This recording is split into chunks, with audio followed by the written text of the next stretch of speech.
စီလာရဲ့ကတောက်ပံရဲနဲ့လေးတွေနဲ့အတူတကြံကတစ်ခေါက်ပြန်ရောက်လာပြန်ပြီပေါ့တကြံဆိုတာကျမတို့အတွက်ဒီကစားရုံသက်သက်ပဲမဟုတ်ပါဘူးအတိတ်ကစင်ရစရာတွေအစင်မပြေမှုတွေကိုစီးကြောဖြစ်ပြီးအရရာကိုအတိတ်ကနေပြန်ဆတင်ဖို့အချိန်တစ်ခုပါမနေ့ကရှိခဲ့တဲ့စိုးရင်စိတ်တွေကြောက်တရားတွေအားလုံးကိုဒီအေးမြတဲ့ဒီဇိုင်းနဲ့တူအကုန်ညှော့ပစ်လိုက်ကြရအောင် တိုင်းနဲ့နေ project တွေကိုခဏပြီးပြထားပြီးတော့ဒီသားစုတငယ်ချင်းတွေနဲ့ကျိုးအေးစချားနဲ့အနားယူတိုင်းကြပါစေလို့တောင်းပေးလိုက်ပါရှင်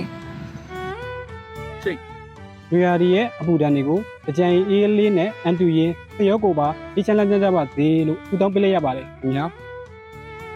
နှစ်သစ်မှာစိတ်သက်လူသစ်အရင်အတင်းနဲ့ကျမတို့ရဲ့အိမ်မက်တွေကိုအတူတူအကောင့်အထည်ဖော်လိုက်ကြရအောင်